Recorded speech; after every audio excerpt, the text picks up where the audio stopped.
Sir ఈ కోణంలో I have to ask you, మీరు వెంకటేశ్వర స్వామి పాత్ర వేయడం అదొక డివైన్ బ్లెస్సింగ్గా వచ్చింది కదా మీకు. అంటే మీరు చాలా సందర్భాల్లో చెప్పారు, అంటే being selected for that character. Cinema ఇండస్ట్రీకి దేవుడు నన్ను తీసుకొచ్చిందే దానికోసం అనుకుంటున్నాను. ఎందుకురా నేను సినిమా ఇండస్ట్రీకి వచ్చాను, సంబంధం లేని ఇండస్ట్రీ కదా అని నేను చాలాసార్లు నేను అనుకుంటే, అన్నమయ్య సినిమా ఎప్పుడైతే వచ్చి వెంకటేశ్వర స్వామి క్యారెక్టర్ చేసి సినిమా రిలీజ్ అయిన తర్వాత నాకు ఎంత మంచి అప్పుడు నాకు ఒక ఫీలింగ్, వెంకటేశ్వర స్వామి నన్ను సినిమా యాక్టర్ చేసింది దీనికోసమే, ఈ పాత్ర వేయడానికి. ఇన్ని సంవత్సరాలు ఆ ట్రైనింగ్, వెంకటేశ్వర స్వామి క్యారెక్టర్ చేయడం ఈజీ కాదు. ఎక్స్ప్రెషన్ కానీ, ఆ ఫిజిక్ కానీ, ఆ ఫేస్ కానీ, ఆ టైం వచ్చేటప్పటికి ఆ షూటింగ్ స్టార్ట్ అయింది. అలాగే శ్రీరామదాసు, సత్యనారాయణ స్వామి, ఇవన్నీ నేను ఫీల్ అవ్వడం అదే. ఫైట్స్కి ఎంతోమంది ఉన్నారు, డాన్స్కి ఎంతోమంది ఉన్నారు, గ్లామర్కి ఎంతోమంది ఉన్నారు, బట్ ఈ క్యారెక్టర్ చేయడానికి ఎంతమంది ఉన్నారు, ఎంతమంది చేశారు, ఎన్ని సక్సెస్ అయింది. సో నా ఫీలింగ్ ఒకటే, నేను అంతకుముందు నాకు పెద్ద భక్తి అదంతా కూడా లేదండి.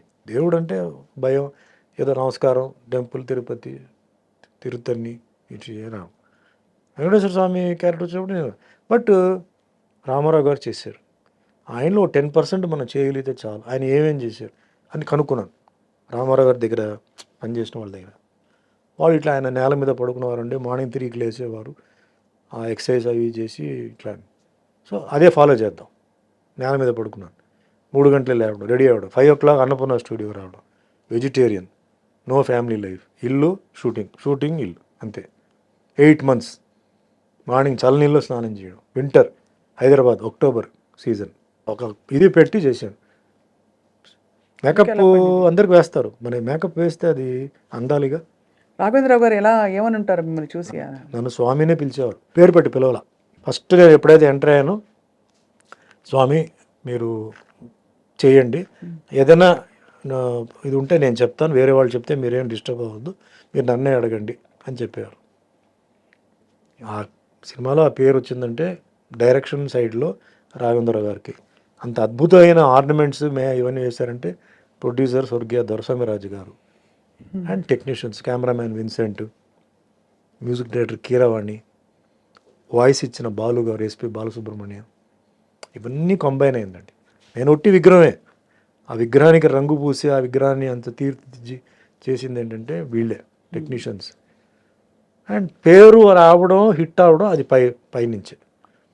అంత చేసి ఫ్లాప్ కూడా అవ్వచ్చు కదా, హిట్ అవ్వాలి రూల్ ఏముంది, ఏం లేదు. అదే యాక్షన్ సినిమానా, డ్యూయట్స్ ఉన్నాయా, ఏమున్నాయి అంటే రెగ్యులర్ డ్యూయట్స్ లేవు. ఆ ట్రెండ్ వేరే. అప్పుడు ట్రెండ్ ఆల్రెడీ, అప్పుడు రొమాంటిక్ ట్రెండ్, నాగార్జున కూడా రొమాంటిక్ ట్రెండ్లోనే ఆయన ఉన్నారు. అది పెట్టిన రొమాన్స్ కూడా చాలా సమయోచితంగా ఒక సందర్భం క్రియేట్ చేసి చాలా గ్రేస్ఫుల్గా పెట్టారు. అన్నీ కొంచెం టెన్షనే, ఒప్పుకుంటారా ఒప్పుకోరా అని చెప్పి ఒక టెన్షన్ అది. బట్ చేసాం ధైర్యం. అంటే హ్యాట్స్ ఆఫ్ టు దొరస్వామిరాజు గారు, ఎందుకంటే సినిమా బాగా రావాలని చెప్పేసి ఆయన అన్ని డబ్బు మొత్తం పెట్టేశాడండి. అంత వెంకటేశ్వర స్వామి భక్తుడు ఆయన, ఏం కావాలని పెట్టాలని చెప్పి ఆయన పెట్టాడు.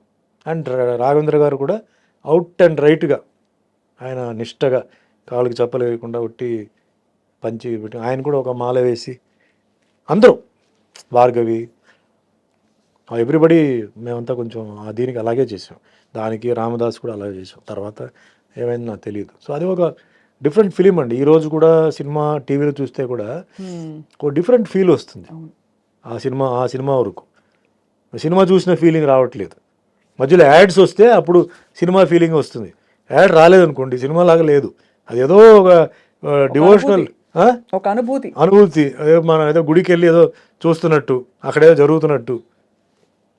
And president of India Shankar Dayal Sharma, ఆయన సినిమా చూడాలని ఆ సినిమా అక్కడ రాష్ట్రపతికి రప్పించి, సినిమా వచ్చిన తర్వాత నేను వెంకటేశ్వర స్వామికి ఎవరు యాక్ట్ చేసి ఆయన రమ్మని చెప్పి నేను అక్కడికి వెళ్ళి ఇట్లా పక్కనే కూర్చొని సినిమా చూడడం, రాష్ట్రపతికి భావంతో ఆయనతో భోజనం చేయడం. ప్రెసిడెంట్ ఆఫ్ ఇండియాతో 1 minute కూడా ఉంటుందండి ప్రోటోకాల్, బ్యాజ్ ఇది అంతే అయిపోయింది. అలాంటిది టిఫిన్, సినిమా, ఇంటర్వెల్, మళ్ళీ భోజనం, మళ్ళీ felicitation, half day I was in Rashtrapati Bhavan. Amazing కదా అసలు, గ్రేట్ ఎక్స్పీరియన్స్. అంటే ఇదే మనకి మీరు లిటరలీ మీరు పడ్డ కష్టానికి 10 ఇంతలు మీకు గౌరవం, అన్నీ సత్కారం, ఇంకా యోగం అంటారు కదా, యోగా అది అన్నీ జరిగిపోయాయి. ప్రెసిడెంట్ ఆఫ్ ఇండియా ఇంట్లో పోయి భోజనం చేయడం ఏంటండి? అంబానీ ఇంట్లో భోజనం చేయవచ్చు, లేకపోతే టాటా ఇంట్లో భోజనం చేయవచ్చు. ప్రెసిడెంట్ ఆఫ్ ఇండియా ప్రోటోకాల్ ఉంది. అవును.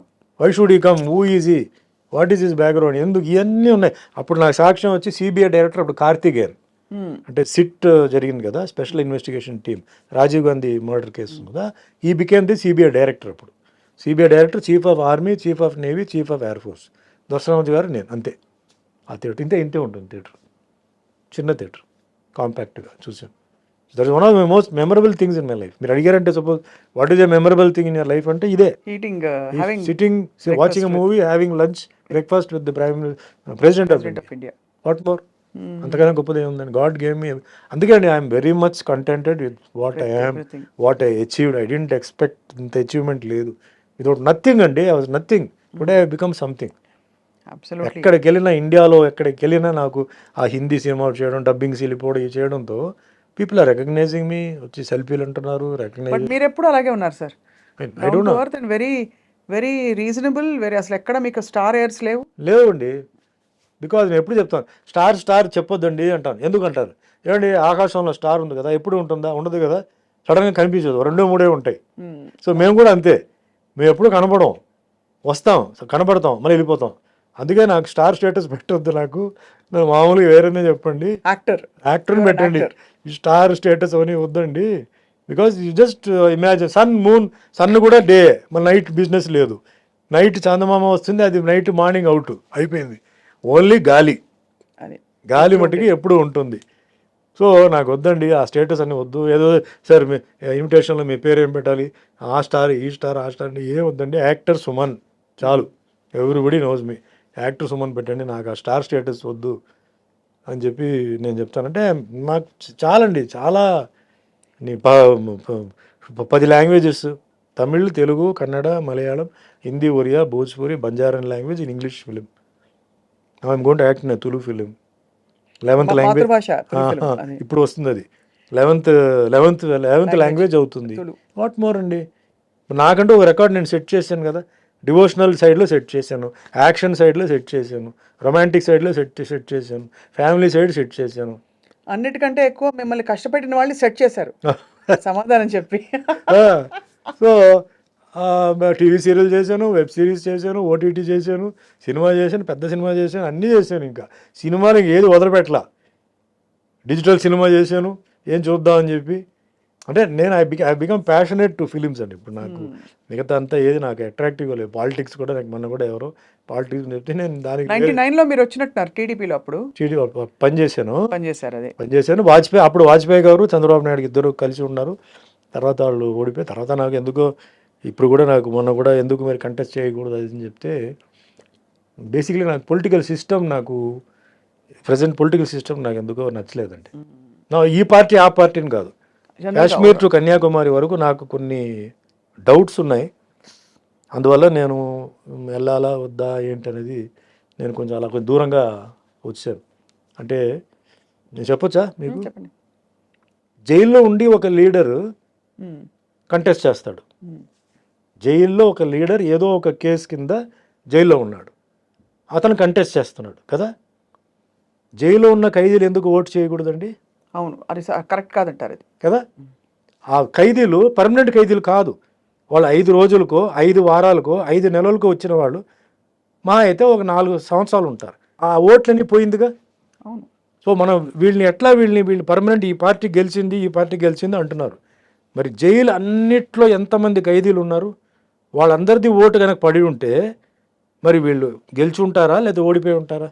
మరి అన్యాయం కదా అది. జైల్లో ఉన్న లీడరు జైల్లో ఉన్నాడు, క్రైమ్లో ఉన్నాడు, ఆడికి ఏదో శిక్ష పడింది, లేకపోతే ఏదో జరుగుతుంది, వాడు కంటెస్ట్ చేయవచ్చు. జైల్లో ఉన్న ఖైదీలు ఓటు వేయకూడదు, అన్యాయం అది. ఇది ఒక పాయింట్. ఒక మనిషి లీడరు 2 చోట్ల పోటీ చేస్తాడు కదా, ఎమ్మెల్యే, ఎంపీ. మనం ఎందుకు ఒకే చోట్ల ఓటు వేయాలి? మనం ఎందుకు 2 చోట్ల వేయకూడదు? పాయింటే. మరి ఇది క్లారిటీ అవ్వలేదు, జనాలకి ఏం తెలియదు. అందుకే ఏదో ఈ party operate, Kashmir to Kanyakumari వరకు దీనికి క్లారిటీ కావాలి అంటున్నాడు. కరెక్ట్. ఆ క్లారిటీ వచ్చి ట్రాన్స్పరెన్సీ వస్తే తప్ప తప్పు కదండి. worth ఇప్పుడు your time నేను ఏమంటానంటే అంటారు. ఖైదీలు మీరు జైల్లో అదే చెప్తాను, జైల్లో ఉన్న ఖైదీలు అందరూ నేరం చేసిన వాళ్ళు కాదు. మ్మ్. వాళ్ళ మీద కొన్ని కేసులు కావాలని ఫ్రేమ్ చేసి కొన్ని బ్యాచ్ ఉంది. మ్మ్. కొన్ని టైం బాగలేక ఏదో తప్పులు చేశారు వెళ్ళారు. కొందరు తప్పులు చేసిన వాళ్ళు ఉన్నారు, అది వేరే. బట్ ఒక పార్టీని ఎలక్షన్ చేసినప్పుడు వాళ్ళు కూడా హక్కు ఉంది కదా అంటున్నాను. ఉండాలి. వాళ్ళని ఎందుకు దూరం పెట్టి వాళ్ళని ఎందుకు అవాయిడ్ చేస్తున్నారు వీళ్ళు? అది కరెక్ట్ కాదు. పొలిటికల్ సిస్టమ్ కరెక్ట్ కాదు. అదే మాదిరిగా ఒక అతను 2 చోట్ల పోటీ చేస్తాడు.